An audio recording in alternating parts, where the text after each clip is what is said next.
Linda says, "Hi Raphael, question for you. What prevents a person from getting up off the floor from a kneeling lunge position?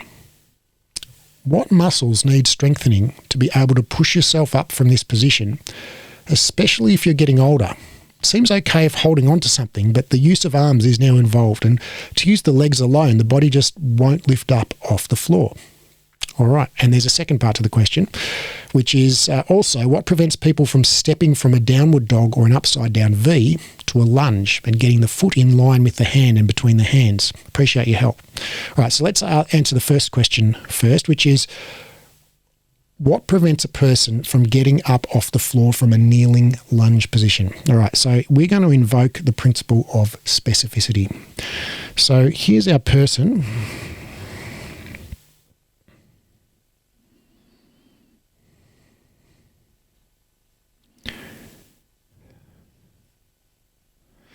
They're in a kneeling lunge position.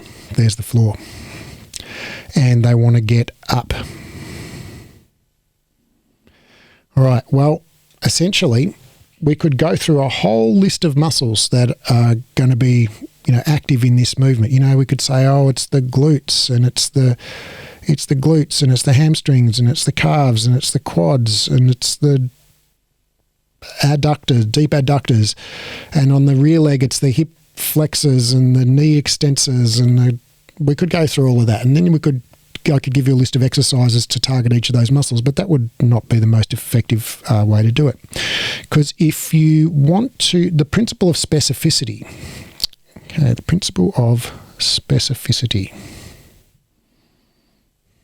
this is a foundational principle in exercise and sports science, and what it says is exactly what you train is exactly what you get better at. All right, so if you want to get better at a thing, what should you train? Well, you should train that thing. For example, want to get better at middle splits? Spend time in a middle split. Want to get better at sprinting? Sprint. Want to get better at bench press? Do bench press. Want to get better at boxing? Practice boxing. Want to get better at yoga? Do yoga. Want to get better at swimming? Swim. So want to get better at standing up from the floor in a kneeling lunge? Well, guess what? Practice getting up from the floor from a kneeling lunge. Now, you said that the person can't get up without use of their hands. So I'm going to say, well, use their hands. You can either stand there and help, okay, a bit, not too much, or they could, hold on to the back of a chair.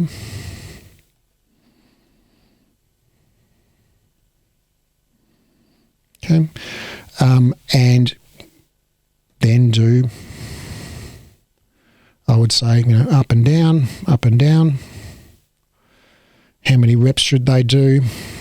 Well, until they almost can't do any more reps, I would say, if they can't get up and then they use their hand, let's say they do, I'm going to, give you a general number and say do maybe 8 to 10 reps per side, and do that 2 to 3 times a week.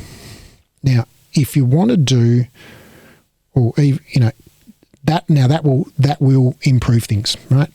If you wanted to get, if they're keen enough and if they're motivated enough, and only if they're motivated enough, you could do 2 or 3 sets. So you could do your 8 to 10 reps per side. Then you could wait, say 3 minutes, rest in between, and then you could do it again.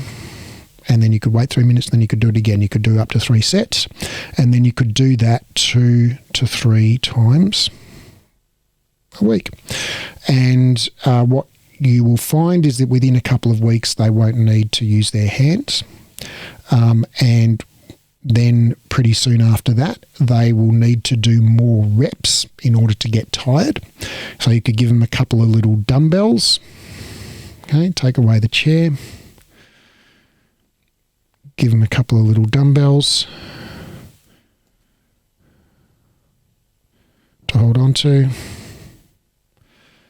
Okay, and now they're strengthening their legs. So if you want to get better at a thing, do that thing. So yeah, knowing which muscles is not the right question. How to strengthen it is do the thing. All right. Also, what prevents people from stepping from a downward dog or an upside down V to a lunge and then getting the foot in line with the hand and between the hands? Well, let's have a look at that. So if you're in a down dog, wish my down dog looked like that, and then you want to step through into a lunge,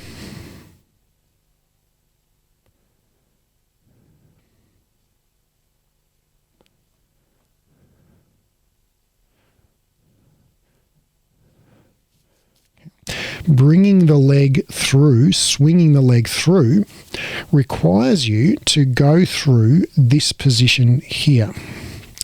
So as you bring you're in your down dog, then, so let's start at the left-hand side here. So you're in your down dog, okay, and then you bring your hips down,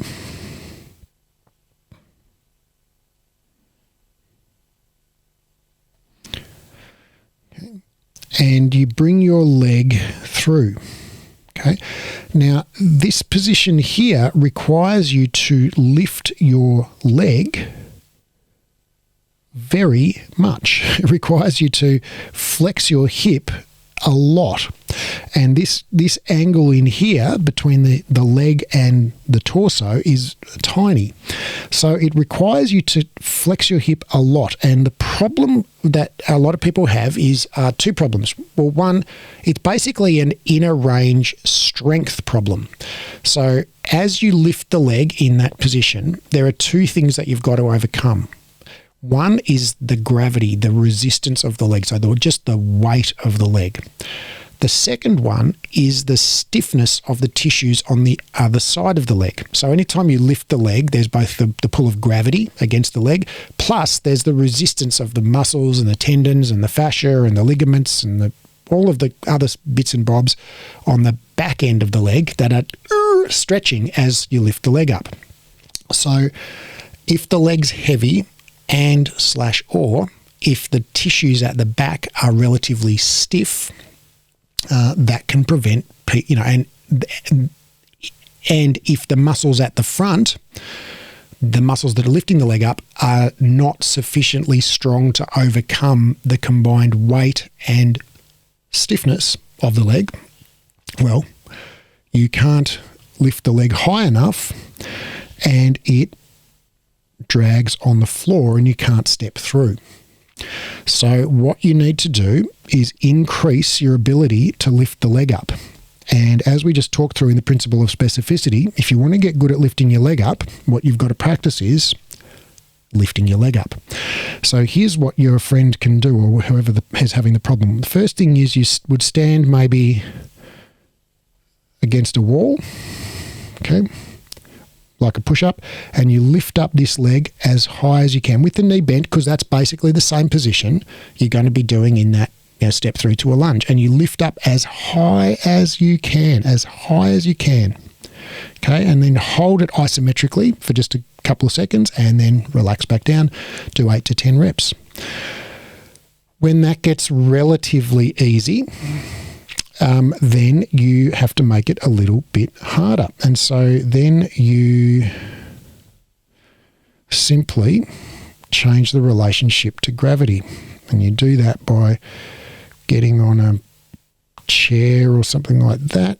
Okay, you grab a chair.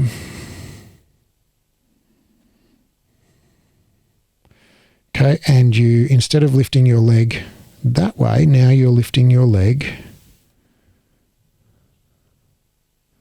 that way. And so that is harder because you've got more gravity to overcome. And then eventually you get rid of, when that gets easy-ish, you get rid of the chair and you go down to the floor. is, of course, by that stage, you have to be considerably better at doing this so that you can get the leg considerably higher, and you have to be able to get it up to there. So that is the progression that I would recommend, and I could list off which muscles you're strengthening. It's going to be predominantly psoas and iliacus, but that knowledge won't do you any good, because what you need to do is practice the precise movement that they want to get better at, and just do that in a graded way, that, you know, starting with their current capacity and building it up to, you know, where they need to be or where they want to be. Let me know how you go.